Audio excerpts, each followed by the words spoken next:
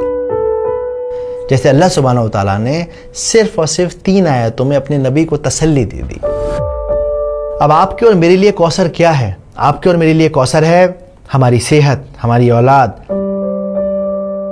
ہمارا گھر، فری وقت، ہر وہ چیز جو آپ کو ملی ہوئی ہے وہ ایکچولی کوثر ہے.